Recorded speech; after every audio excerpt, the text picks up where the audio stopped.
Guns up.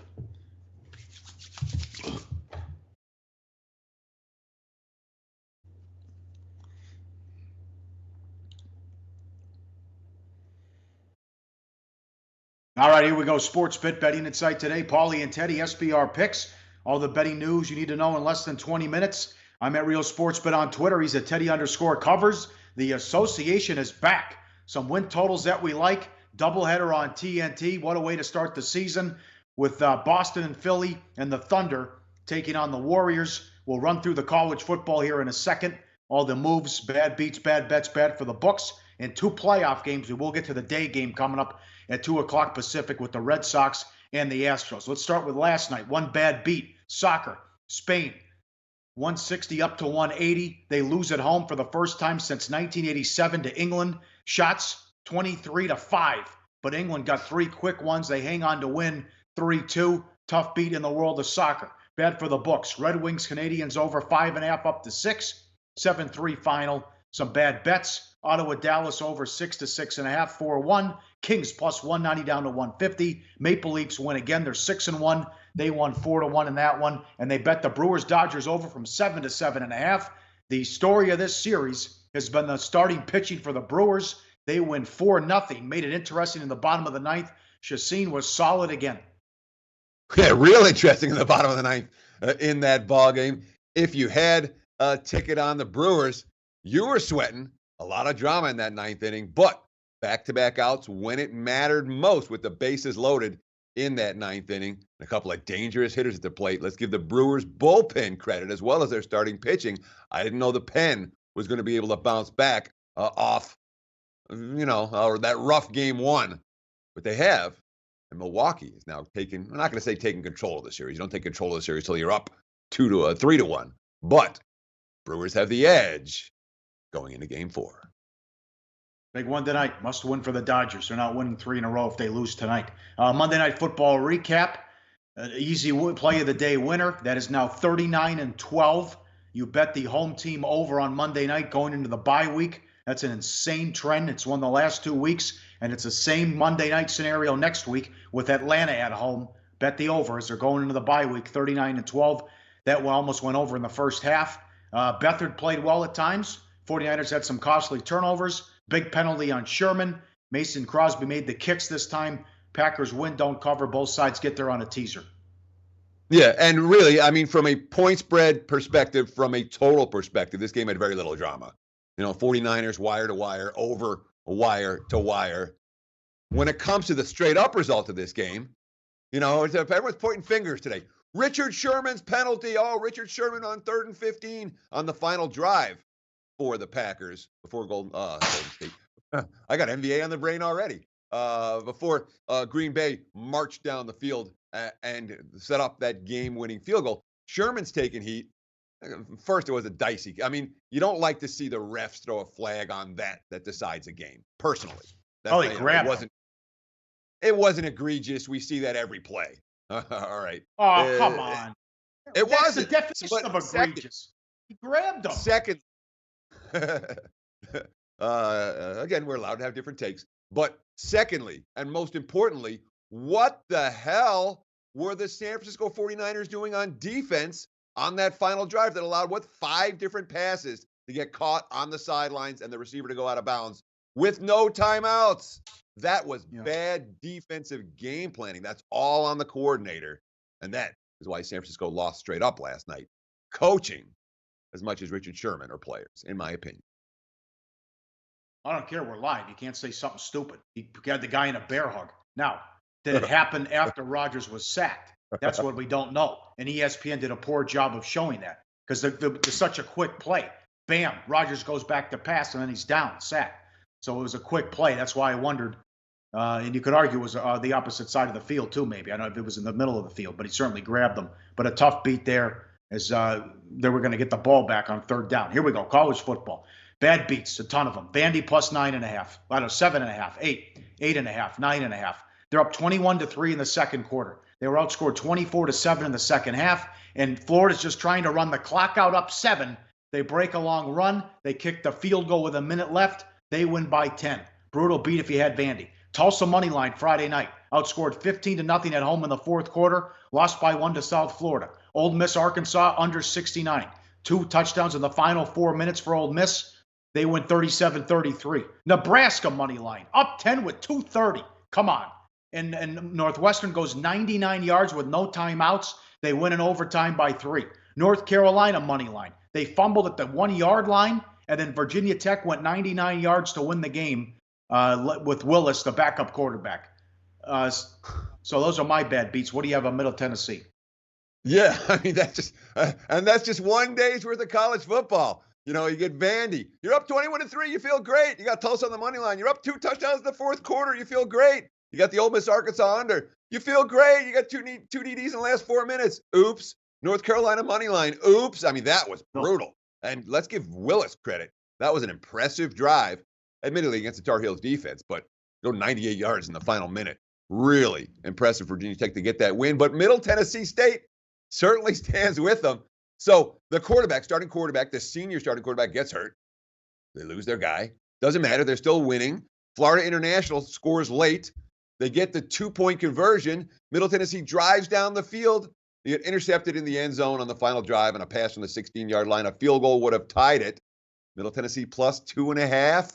They lose by 3. That was a tough beat. No question about it, Paulie. All right, here's all the bad bets. My buddy Fitz likes to call this a rat game, a team that took money and was never in it. Coastal Carolina from 4.5 up to 7. Lost by 25. Purdue over 60.5 up to 64. 46-7. Middle Tennessee, as you mentioned, Florida International over 55 up to 60. 24-21. New Mexico took money. They were the dog one off the favorite. They lost. Army under. This is talking of a tough beat. 54 down to 50.5. 52-3 final. San Jose State did their part. Tough, you bet an under. A team scores 3 points and you lose. Arkansas, Ole Miss under, also bet down from 69 to 65. Indiana plus 6 down to 3.5. Lost 42-16 at home to Iowa. Central Florida, Memphis over 77 up to 81. 31-30 final. Central Florida shuts them out in the second half. Hawaii plus 14.5 down to 10.5. That was the news with McDonald, the quarterback who played. They were routed 49-23. Sure. Let's talk about that very first game, that Coastal Carolina game against Louisiana Monroe, because that was maybe the wise guy steam play of the week. I mean, there was a ton of Coastal Carolina money. And situationally, it made the most sense of anything in the world. It really did. Here's Louisiana Monroe. They're playing their 5th road game in 6 weeks. They just got blasted at Ole Miss. They're exhausted and banged up. Here's Coastal Carolina, affected by the hurricane, spent 3 weeks living in hotels, then went on the road for back-to-back week. Now it's the first home game. The crowd's all jacked. Well, didn't matter. All of the peripheral stuff didn't matter. Maybe the team was too jacked. Louisiana Monroe, wire-to-wire job. Situationally, stood out for Coastal Carolina. The wise guys saw it. Personnel-wise, not so much. And one thing I always look for at this time of year, especially with the smaller conference schools, teams that got beat up by the big boys aren't necessarily going to get beat up by the little guys. That's what happened with Louisiana Monroe against Coastal Carolina. All right, this guy's getting a lot of attention. David Purdum's been writing about him. I tweet about him all the time. Duffel bag boy. He won over $1 million in the last 8 days, a $100,000 2-team parlay that hit last week, a $50,000 3-teamer, a $20,000 4-teamer, a $10,000 4-teamer, a $100,000 straight bet, and he had $260,000 on Army. Never a sweat, rocking chair game. 52-3 final. It was just $260,000 that we know about. Gave a little bit back. He had $200,000 Sunday on the Bears. So and as a result, Army went from 14 to 17.5. But 52-3, his duffel bag boy does it again. I guess he's from the East Coast. He loves to bet against Rutgers every week, and he's in the perfume business. Fair enough. And when you talk about some of the real scores this last weekend, duffel bag boy making $1 million. If you were betting money line parlays on Saturday with the underdogs, there were some big tickets that got cashed out. Just a 3-teamer, a Tennessee, LSU, Michigan State. A guy bet 150, won $15,000 off that 3-teamer for $150 on the money line. And of course, those weren't the only 3 dogs, the Vols, the Tigers, and the Spartans, to win in straight up fashion as big dogs on Sunday. So if you were playing those money line parlays, I expect you had a pretty good day, and maybe a really good day. Friday, South Florida, Tulsa under 63.5 to 61, 25-24. Arizona, Utah over 50.5 up to 54, fell 52. Bad landing spot. Air Force, San Diego State under 45.5 to 42.5, 21-17. Miami, Virginia under 49 down to 46, 16-13 final. Virginia had 230 yards of offense and 3 interceptions and won the game. Rutgers, Maryland under 54.5 to 51, 34-7 final. Utah State 6-0 ATS, 6-0 to the over, 23.5 up to 27, beat UNLV by 31. Colorado State, New Mexico under 68 down to 63, 20-18. Michigan 6.5 up to 10. Horny Brook was awful. They routed Wisconsin. Troy Liberty under 66 down to 63. 22-16 final. In Ohio, Northern Illinois, 57 down to 51.5, 24-21. A lot of total moves this week. Yeah, and obviously the total moves cashing in for the bettors in action on Saturday. I'm going to talk about the two games in the Big Ten that had those huge steam moves, with Nebraska taking all that money against Northwestern and Michigan taking all that money against Wisconsin. Both of those were sharp square divide games, and the Sharps got the money in each of those contests. The issue, injuries. And at this stage of the season, remember, the NFL teams issue injury reports. Everyone sees them. We all have the information. In college football, injury info isn't necessarily as easy to come by. Those that had it early, and the wise guys did, with Wisconsin and Northwestern, cashed in big time. Public bettors don't tend to look at college football injury information unless it's the quarterback who went down, and that wasn't the case for either the Wildcats or the Badgers on Saturday. Sharps got it right. Sharps cashed in. Pretty good day for a lot of bettors here in Las Vegas. Louisiana Tech under 49.5 to 44.5, 31-3. North Texas is 7-0 to the under this year.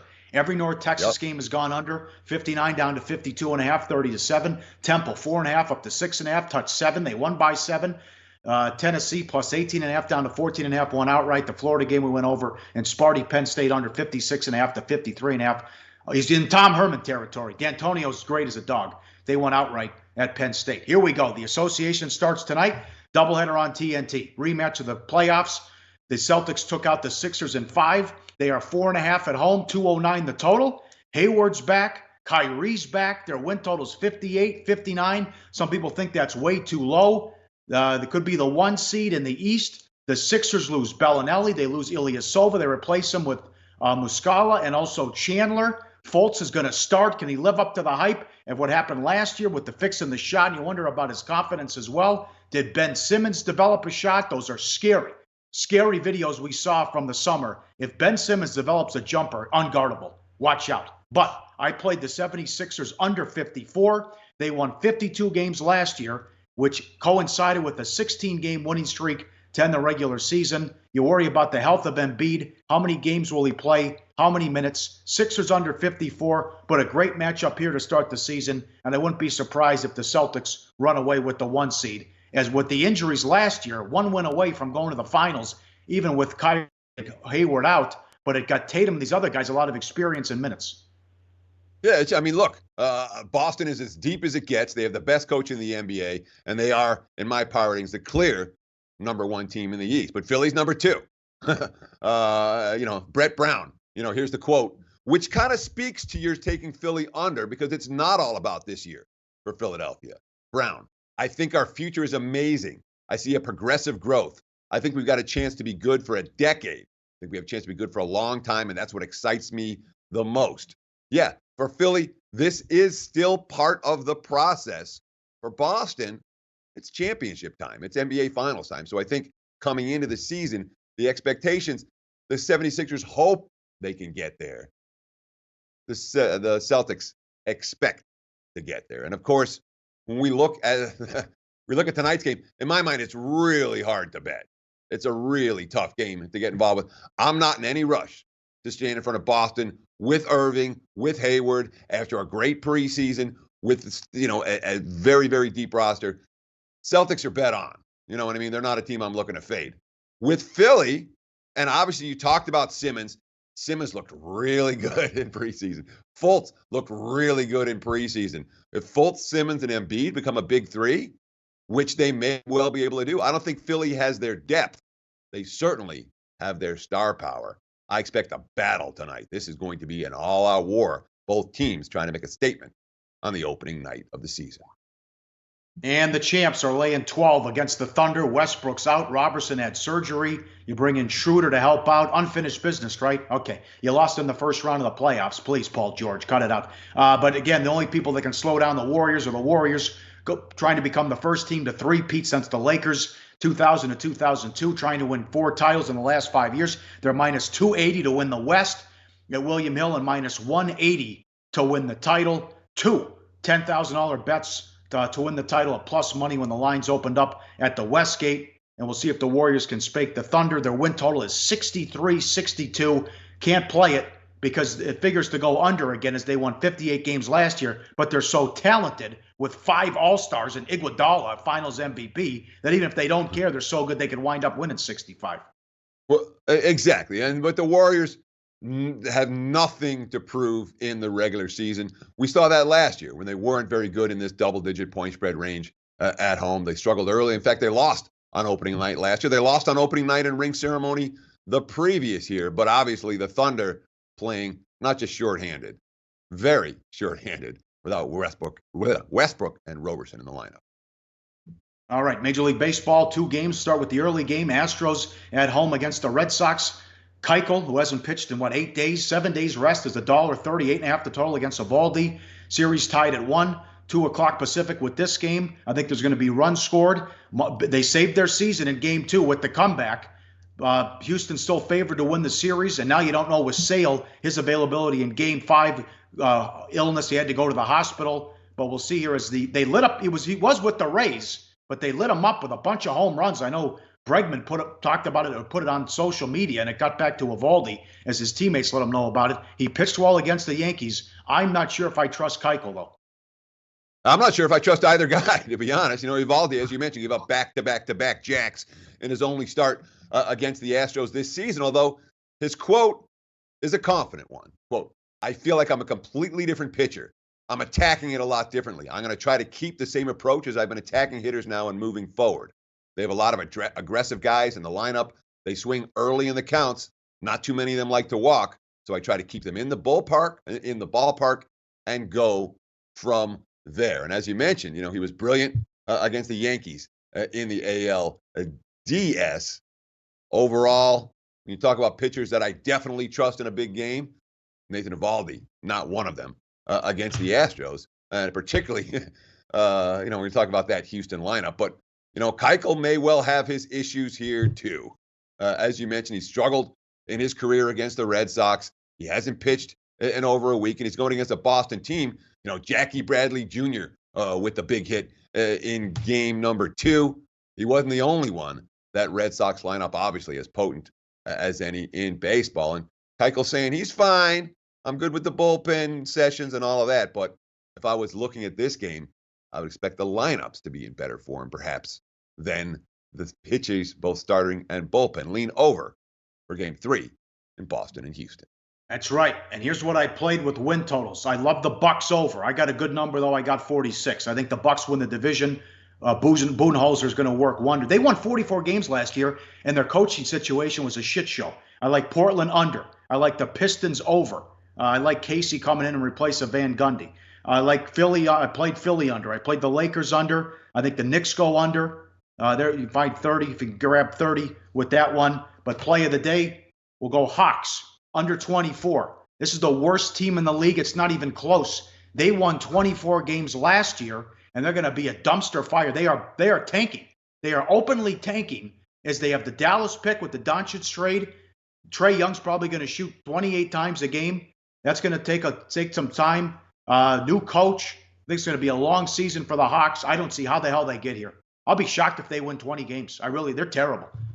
This team is a joke. So they want to keep their pick, total rebuild, get the Dallas pick, maybe wind up with a couple lottery picks. We'll see what happens with the Mavs. I actually like them over. And I think Luka's going to win Rookie of the Year. They made some good moves as well, and I love Carlisle. Hawks under 24 play of the day. You do anything with the association? I do a ton with the association. Looking forward to a long and profitable NBA season starting tonight. with that NBA on. Is that NBA on TNT doubleheader? It's some doubleheader. I haven't seen what where it's on. TNT, yeah. Yeah. Yep. Right on. All right. I threw it to you. You didn't give me one win total? You couldn't give me one win total. All right. Low Shack in the bag coming up next. All the betting news you need to know in less than 20 minutes. Sports Bet, Paulie and Teddy. We'll talk to you tomorrow. Plenty of football.